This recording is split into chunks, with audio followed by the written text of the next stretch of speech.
Hey there, I'm Greg Finn. And I'm Jess Budd. And it is officially Marketing O'Clock here on June 7th, 2019. Remember, you can catch our famous Friday news shows each and every Friday morning. And if you want to follow along with us, just check out our show notes. Head on over to marketingoclock.com for all the links from today's articles. And please subscribe so you don't miss a single episode. And welcome back, Jess. Thank you. Let's roll right into our main news for the week. And it comes from Search Engine Land and Danny Sullivan of Google, as Google is beginning to roll out their June 2019 core update. In case you don't remember, Google is trying to move away from the cutesy names like Hummingbird, Panda, Penguin, Florida 2, and all those others. Florida 2 was scratched, right? They got rid of that. Yeah, That's that was when March 2019 core update. Yeah.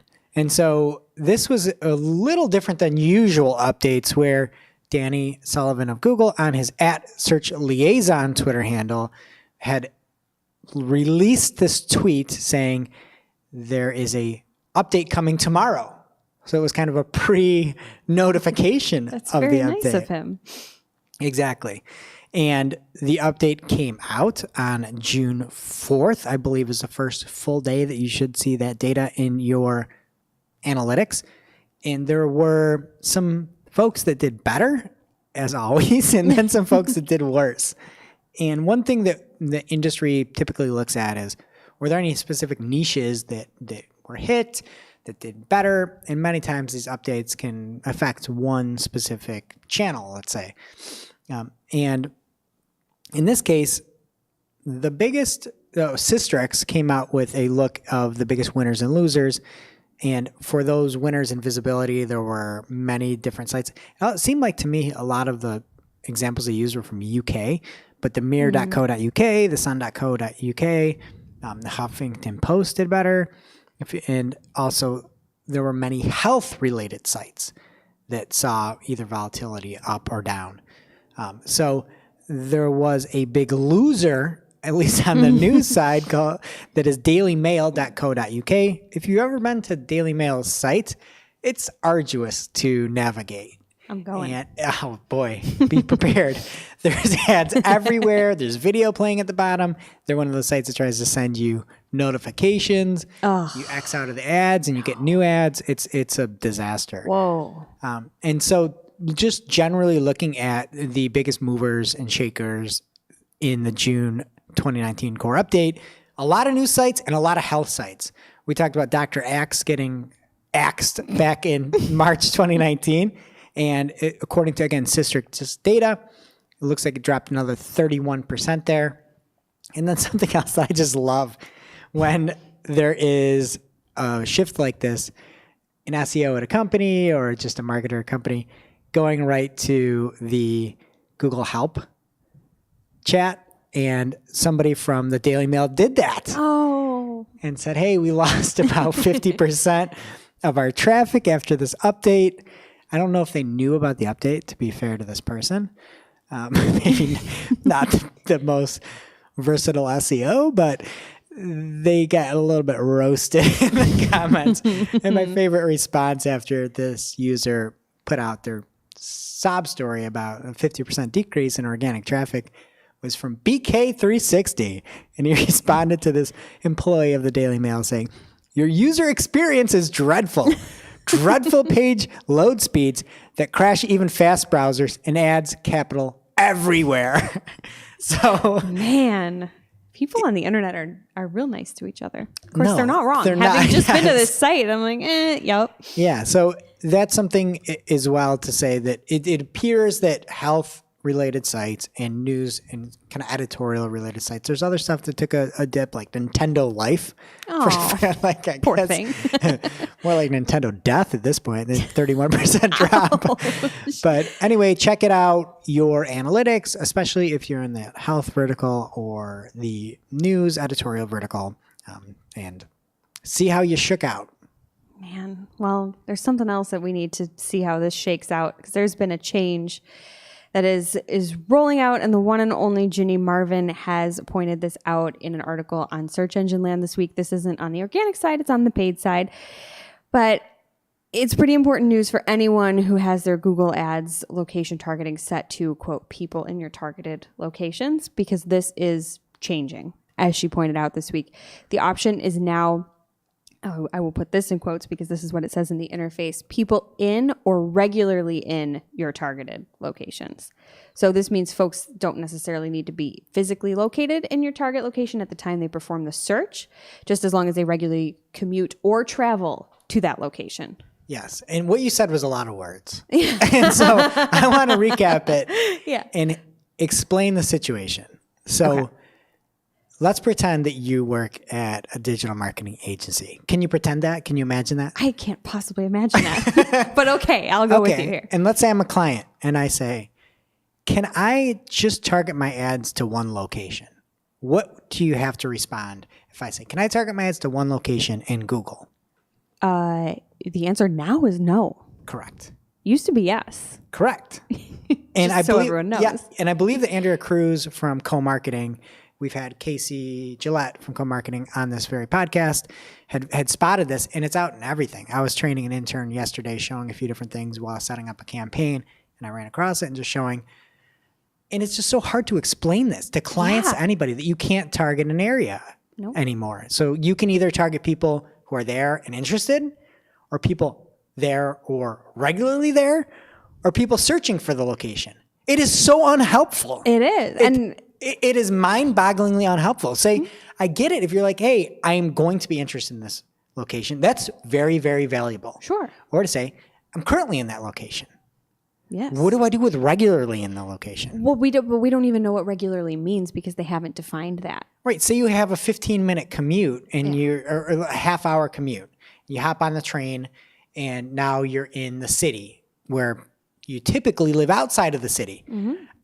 You're not going to be able to see local ads when you're there. It doesn't make any sense to say that. No.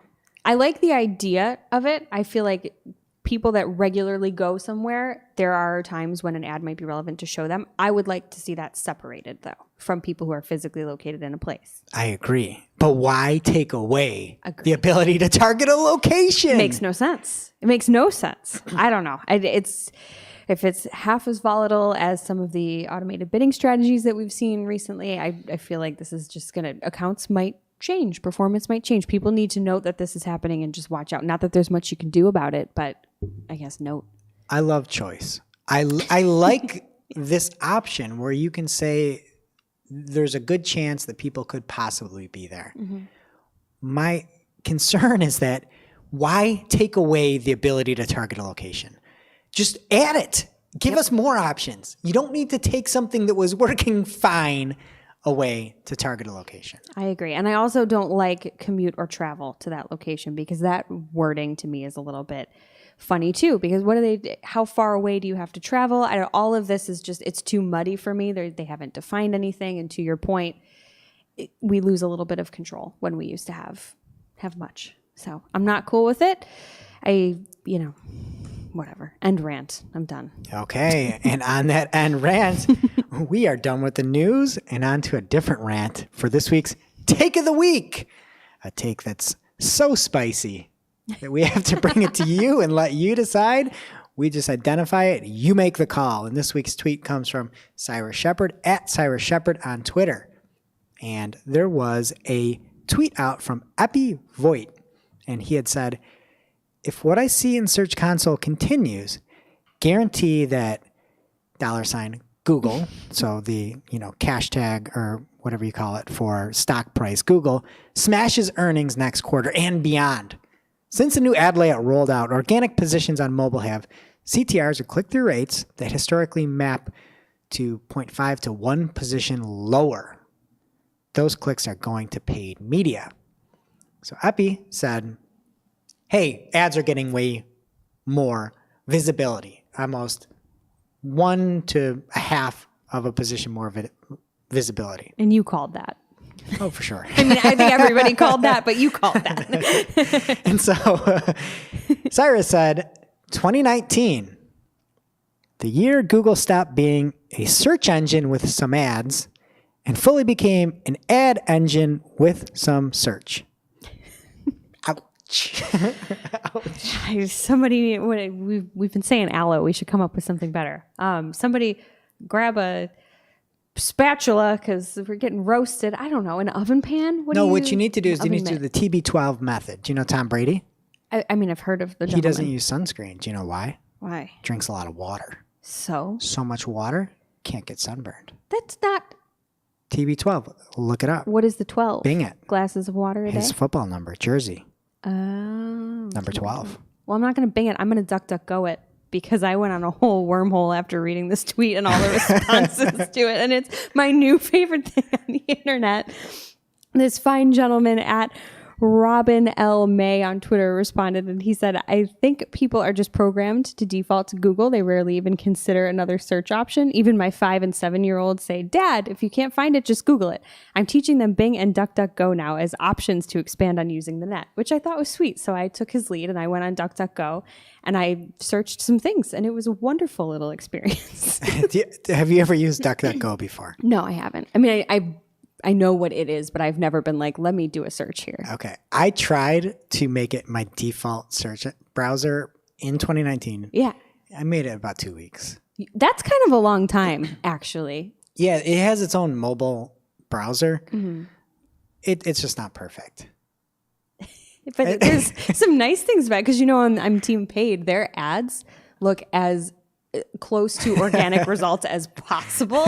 So I'm all about that. I don't know. It was just a wonderful experience. I don't know if I could really do it for 2 weeks though. That's a little experiment that you did. I still use DuckDuckGo. I like it.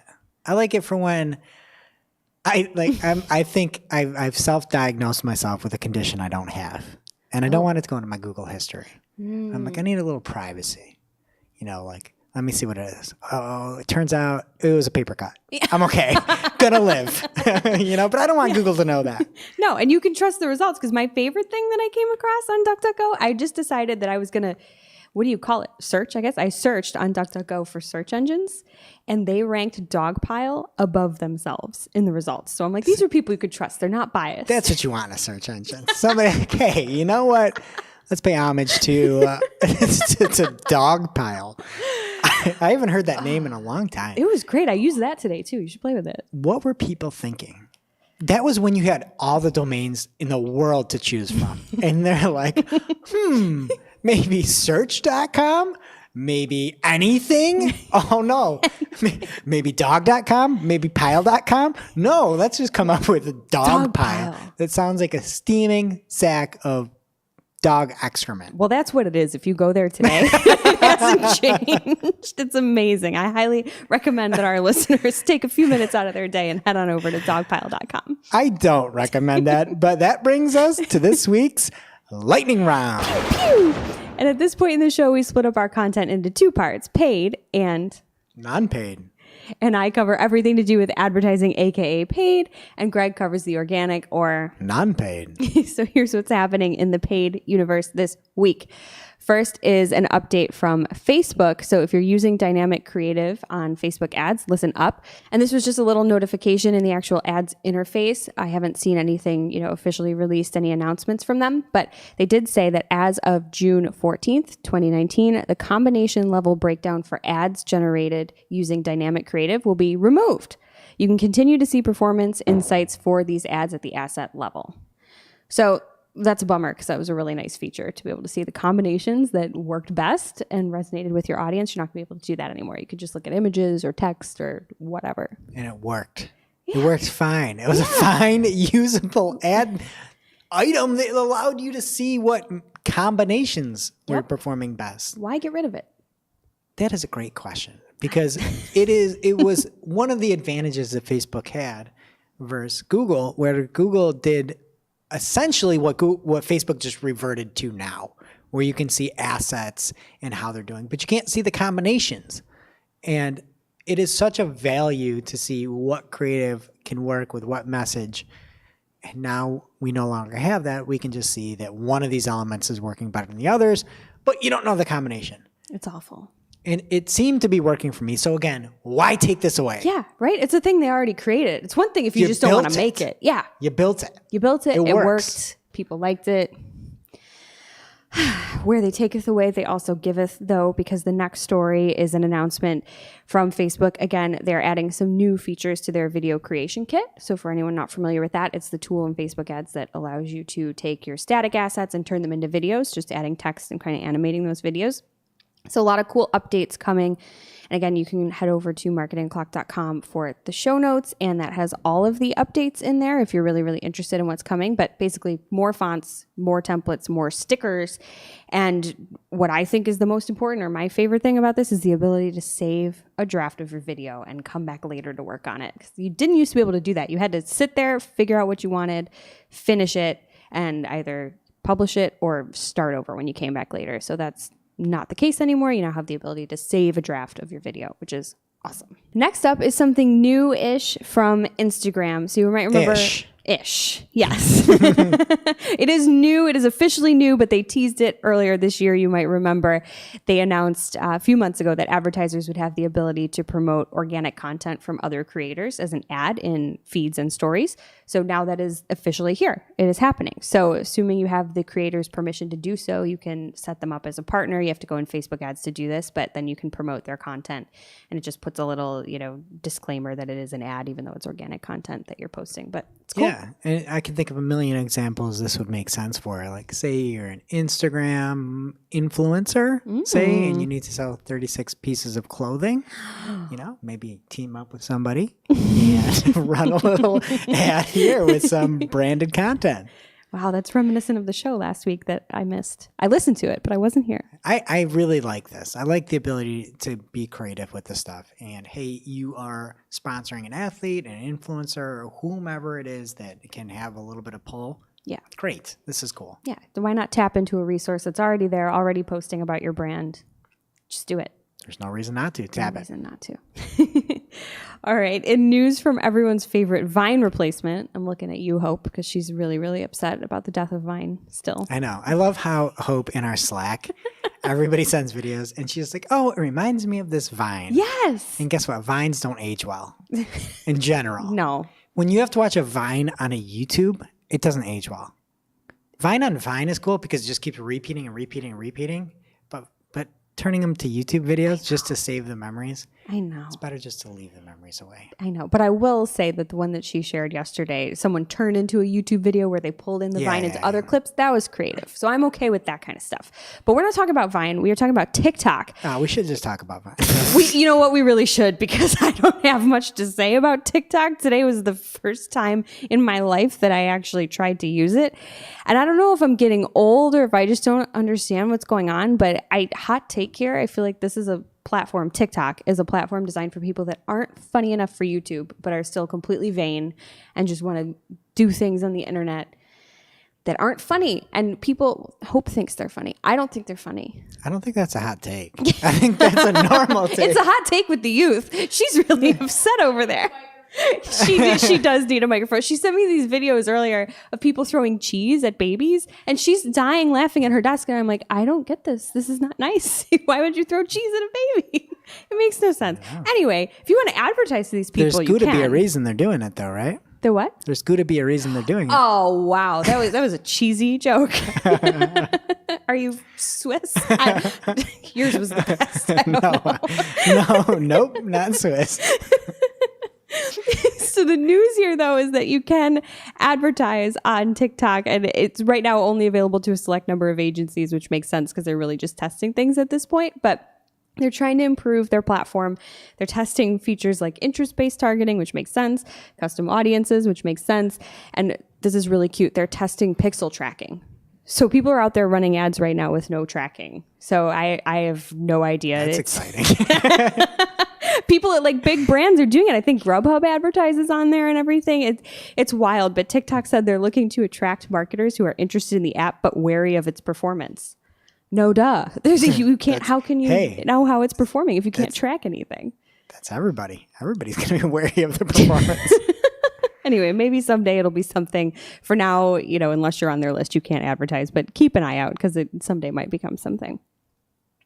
And speaking of becoming something, local inventory ads are rolling out of beta in Microsoft advertising now. So those are the shopping ads that show up in Bing from retailers that are physically located near a searcher with the product in stock. So this was in beta, I think, for almost a year, and it's now coming out of it. So exciting for those folks that use that or haven't been able to and now can. And this is great if you have a lot of distributors where you can say, here's my product. Oh, it's over at Circuit City here. Although Circuit City's not around. I was going to say, I haven't seen a Circuit City since I saw a Blockbuster.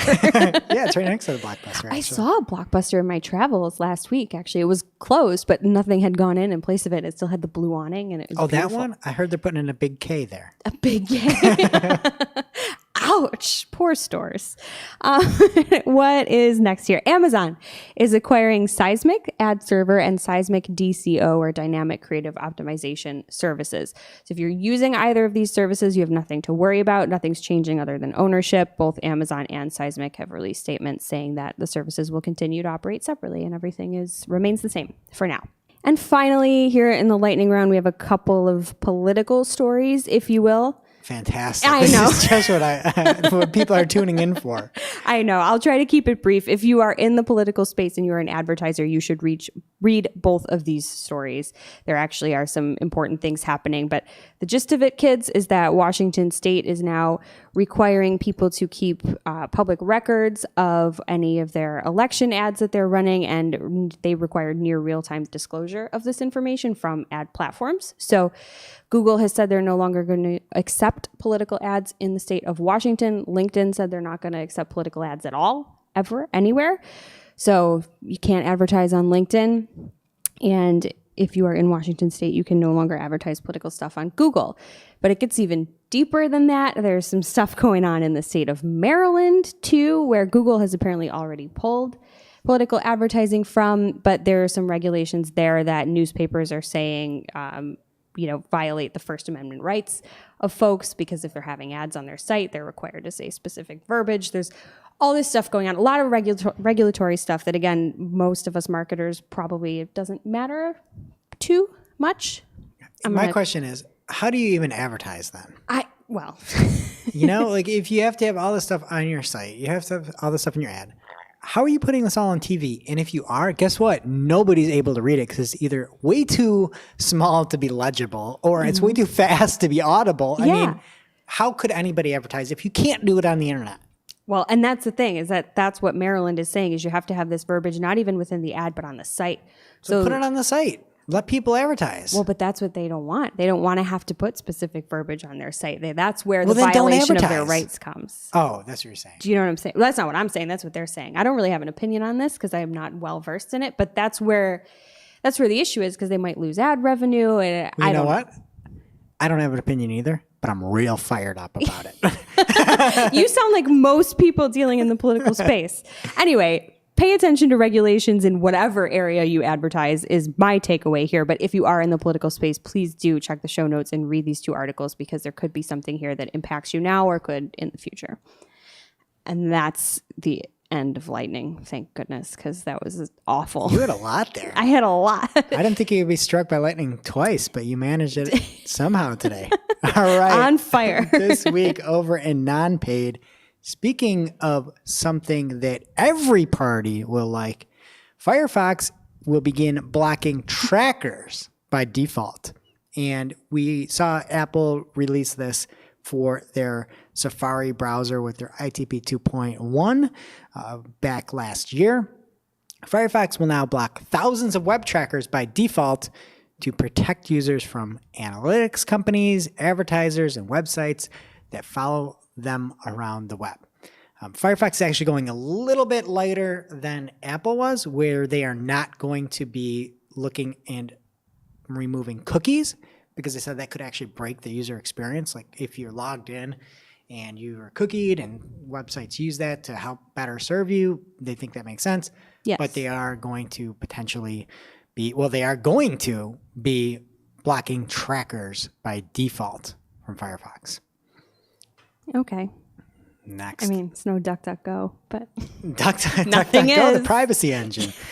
Next up, Google has released a tool that allows you to view your page snippets, your rich snippets that occur either on mobile and now desktop to see how they display. And Google put out a tweet that said, "We're happy to announce a new desktop/mobile selector for the rich results test. The new functionality will help you review your structured data implementation using both user agents to prepare for mobile-first indexing." So this is really nice to say maybe something wouldn't show up on desktop, or it doesn't display the way that you want, or maybe like we've seen many additional types of snippets and rich data showing up for mobile users. Maybe you can now test that to show, hey, you know what? On mobile, I've got this working, even though it's just never going to work on desktop yet. So pretty cool. I love tools that help you out. So thank you, Google. On to Olean's own Mike Blumenthal. He released an article called "Google is Showing a New Local Scroll Pack." And Mike Blumenthal covers all the local side of things. And if there's ever something that has been new, he covers it. He's got us. And there's now local listings that are swipeable and scrollable in a horizontal fashion.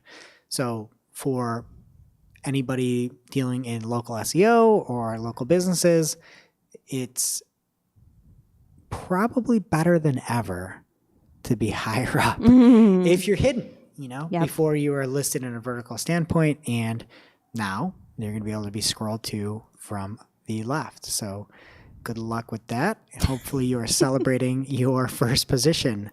And another person celebrating here this week is Bing. Bing turns 10. Aww. Bing was launched back on June 3rd of 29. I'm just going to say 29. 29 AD. 29 AD. And for Bing's birthday, we decided to get a little present. And for Bing, Jess is going to sing happy birthday. I am not going to sing happy birthday. All right, no one told me about this. We'll just say happy birthday. Happy How about birthday, that? Bing. Happy birthday. Yeah. And that does it for this week's lightning round. And now it's time for our in real life IRL segment. Working hard? Or hardly working. And in this segment, we talk about what's going on, good or bad, in our accounts this week. So for me, as our regular listeners know, I was on vacation last week. Thank you, Hope, for filling in for me. But going on vacation can be really, really stressful, I think. And, You're vacationing wrong. Yeah, well, that's not the vacation you go. Did you go to a jail? Actually, I did tour a prison. Of course you did. Of course I did. One of our nation's oldest, the Eastern State Penitentiary. It was awesome. Shout out to them. That was a really fun experience. But anyway. They're listeners, actually. I hope so. No, they're not. They might be. Call us if you are. Hit us up. But really, I don't mean that going away is stressful. But if you're managing a lot of like paid ad accounts, you worry about budget. If you're not sitting there every day and checking it, because that's not what you do on vacation, you worry a little bit. So our awesome team here obviously always looks out for each other and covers when somebody's away. But even so, you worry. So we have this awesome system in place that is not meant for vacation. It's just meant for good management. But I really felt comfortable going away this time around because we have developed a system internally where we use Google Ads scripts to control budget on a daily basis. So it's not just about how your daily budgets are set, but if the account at the account level spends a certain amount, we say, okay, pause everything. And then we use rules to turn it on the next day. And I know that this is a simple thing. It's not groundbreaking. People have done it before, but we use it a lot here. And it's just a really, really nice fail safe, even though someone is watching the accounts, even if you're not on vacation and you're there, it's just a really, really nice fail safe. So if it's not something you've explored before, using scripts and rules to, watch budgets and control for some, spends, it's a good thing to do. Worked well. And you use a script when the spend is going too high in a day and then a rule to turn it back on. Correct. Yep. Right. What about you? Well, for me, I love client communication and collaboration and anything else with a C. Cats. Client cats. Cats. But one thing that really jumped out to me this week is we were dealing with a client that we've seen really good results on, and we're always trying to do better. And one of the things that I say that everybody's sick of talking about or hearing me say is that not all conversions are created equal, and it's just not. And when we show this data, you don't feel great about just giving this data over and leads, especially like on the B2B side of things where you don't have actual sales data. Right. And so we hand this over and we always try to get as much back and forth from the clients from a lead scoring standpoint, from an overall quality of the leads, and to see everything as much as possible. And we've got one client that gives us so much information back on all of our leads, and it is invaluable to marketers. And the initial thought that everybody has is, why should I do this? It's going to take more time. How are you going to get better? And in this case, we saw one specific vertical that was just doing too much B2C wise. It was also a seasonal thing that hasn't been there before due to weather. And we're making a plan around fixing this and trying to limit some of this traffic coming in, because these leads will never convert. And it's just one of those things where whether you're a client and somebody's asking for more information, it is very helpful. And if you're an agency, work with folks and don't just hand a report over and be done with it. Find out what's working, see what the actual results are, and then go from there and refine. So it's not just a conversion, it's the end result. And I just wanted to share that. So. No, I think that's really important, because you do say not all conversions are created equal a lot, but we talk about that in the sense of, maybe a web lead versus a phone call. But what you're talking about here is, looking at, say, all web leads coming in and the quality and where they're coming from. So there's a next level even deeper with that I think is really important. More people should look at. And especially with automated bidding. And let's say you've got a lead that you're working for and it's the smart type of bidding structure. You need to actually just modify this machine learning. And you need to say, hey, I don't want any of this. I know that you can get leads here, but they're not valuable to me, and I don't even want those forms. And that's what people fail to see. They say, oh, why do I even need you? We've got automated bidding, everything can go, or whatever. No, you need somebody looking at everything. You can't trust the machine. Ooh, that's good life advice. I'm going to get that tattoo. That's going to be my first tattoo. Where are you going to get it? Don't trust the machine. Right on my forehead. Oh, yeah. I gotta let people know. It's going to have to go around your whole face because it's got to be really big font. All right. And that brings us to this week's WTH. This week's WTH comes from The Atlantic in a story called When Grown-Ups Get Caught in Teens Airdrop Crossfire. Yeah. And as somebody that's an Android user, I didn't know about this whole fun. I feel like I'm missing out. You are. I know. But basically with an iPhone, you can request to airdrop someone. And when you do this, you can share an image. So the hip new thing is for teens to be around somebody, target somebody's iPhone that is accepting airdrops, and then just start airdropping them memes and stupid pictures, I think is what the article said. Really stupid pictures. Really I looked pictures. at some of these. Yeah. And so somebody is sitting there on the train, and then all of a sudden they just get an inflow of memes. And it works like this from the Atlantic. Once there's a critical mass of people around, usually enough so it's not immediately clear who it came from, teens start dropping photos, memes, selfies, and more to every open phone around. Teenagers will usually change the name of their iPhone to something anonymous or funny to compound the joke. And this is how you know how dumb these people are. I used to have the name Momo Challenge for my phone, says Ryan, a 17-year-old in California, who, like all teenagers interviewed for the story, is referred to by a pseudonym. You got to get a pseudonym, Jess. What's your pseudonym? Ooh. Mine? Yeah. Butch. Butch. I'm not going to go Ryan. Well, I don't know if the reporters might have given him this. Also, not everyone can be Butch. Butch is great. Butch, he's not a 17-year-old sharing airdrop photos, is he? Okay, he's like if you have cool to give a fake guy. name, what name are you giving? Are you giving Ryan? No, I always give a fake name at Starbucks, though. What do you give? One time I gave Carly Beth because it was from The Haunted Mask and Goosebumps. Carly Beth? Carly Beth, hyphenated. I usually go with Butch. I like it. Butch is good. Yeah, she's like, what's your name? But it He's suits Butch. you. Yeah. It suits me? Oh, yeah, okay. You can be anyone on the internet, a.k.a. on the airdrop. Anyway, it's not a funny name to call your phone Momo Challenge. And Ryan, pick a better pseudonym. So have you ever been airdropped memes? I haven't. The only time I've ever been airdropped anything was here a couple months ago, actually, Shep taught me about it, and she wanted to send me something she had on her phone. But no one's ever done this to me, and I would love to receive a silly airdrop. I think that's amazing. Yeah. And of course, the first thing I thought of is, oh my goodness, you know what's going to happen? People are going to be at Coachella, and then you're going to have guerrilla marketing, airdropping all kinds of stuff to these large groups of people. I feel like you're smarter than most people because that's a great idea, and I don't think they're doing that. Mark my words, by the end of 2019, this will be a thing. Airdrop advertising, guerrilla marketing. So smart. Yes. You're so smart, Greg. Do you work in marketing? No. I hate it. But anyway, I just thought it was funny, and I miss out on the whole fact that I can't get air. And it seems like a security flaw. Why do you allow somebody to send an image to somebody? You could send a lot of nasty things. Yeah, you definitely can. But it's something every iPhone has by default. But I think, and I could be wrong, but I think it's turned off by default. Shep had to show me how to turn mine on. But once you have it on, then you forget and you leave it on, and then this happens. But it's pretty amazing. After the whole TikTok thing, this airdrop thing restores my faith in technology and what it's doing for humanity. Speaking of what technology can do for humanity, it's time for this week's Cool Tool. And as a reminder, our Cool Tool segment is not an official endorsement or paid mention. We're simply sharing something we found in our travels that may be of use to our listeners.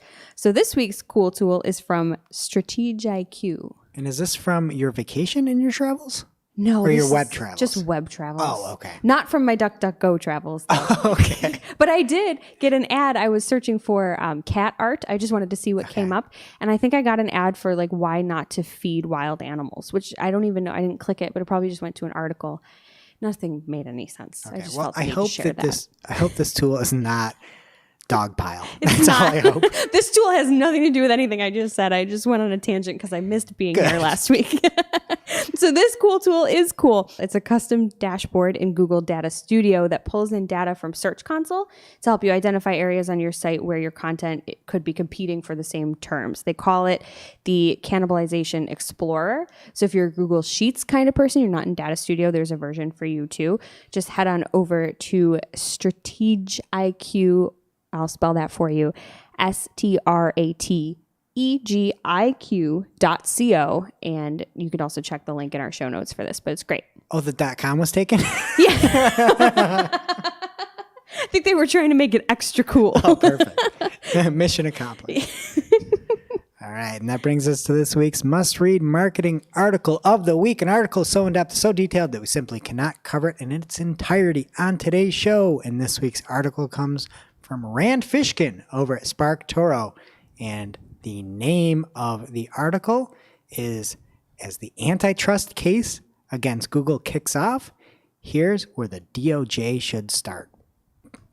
This is a little bit opinionated, but without the presence of Danny Sullivan speaking for the people and now being on the payroll of Google, it's nice that somebody's laid this out in a factual way where Rand talks about the looming antitrust investigation against Google, also potentially one against Facebook, but he doesn't cover it here.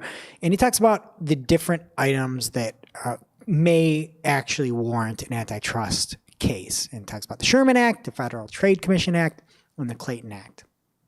And then Rand does a great job of using examples to show some main points as to why there may be a case against Google for antitrust issues, with the example that Google gives search engine real estate exclusively to its own properties. Never heard of that before. Actually, yes. Yes, you've said every that week. before. Number 2, Google aggregating results and answers without citation or credit. And we see that a lot when you get those quick answers that show up on Google. Number 3, Google's use of its search engine and Android operating system to distribute Chrome and restrict other browsers. And this is just a great look at some of the problems that Google may be facing.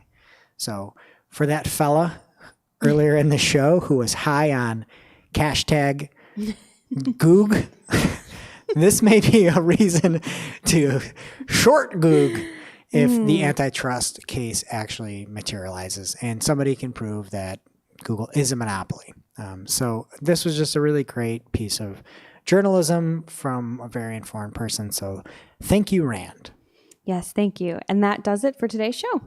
It is now officially not Marketing O'Clock. Remember, you can catch everything from this show on marketingoclock.com. Please be sure to subscribe while you're there so you don't miss a single episode. And we will see you next week.